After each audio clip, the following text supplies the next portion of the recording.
my 21st birthday. So a year before we had already started. I started working with the housing director at Little Flower, and she told me the process, how it would work.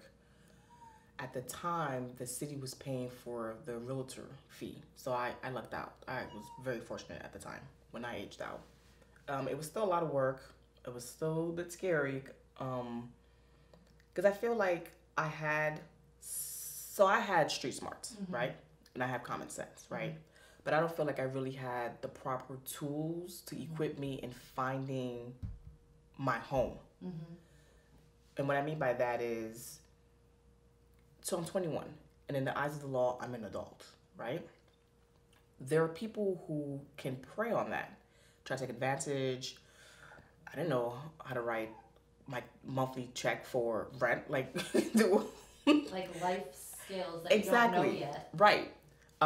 So I'm grateful I had awesome coworkers at the time I was working at, which I'm currently working at, Simpson Thatcher law firm. And my coworkers kind of just took to me. They were like, okay, well, this is how you do this, and this is how you balance a checkbook. And I was like, okay, right.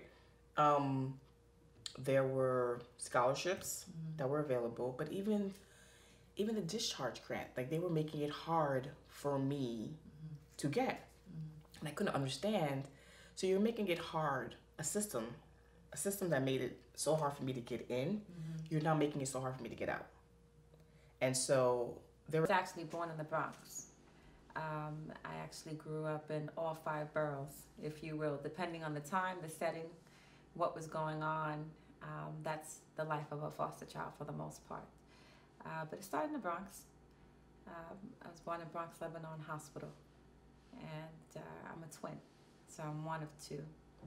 Although there's 8 siblings altogether, I have 5 sisters. There's 5 sisters, 3 brothers in total.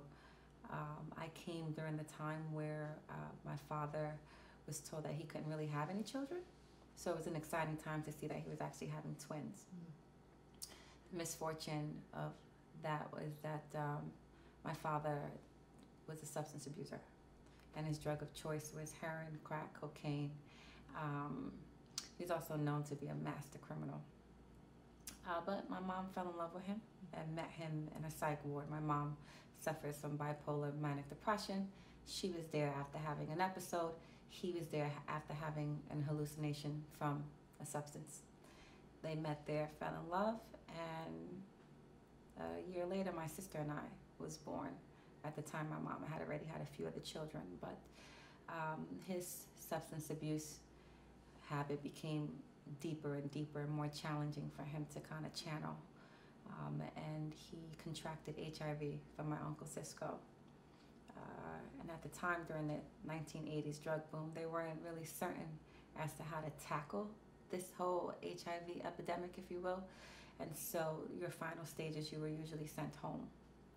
Because he was sent home at the age of 3, I actually witnessed him taking his last breath.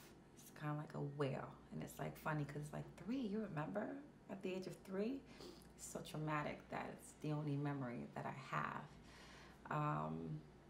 At that point, my mom kind of like lost it because she lost the love of her life. She was left with all these children, and she also contracted HIV herself. In the Latino culture, HIV was a huge taboo. So it's like now you're a single mom. You came from the Pentecostal religion, which had its own religious practices that kind of she struggled with. And now you're left with all these children to fend for yourself. So it's very difficult.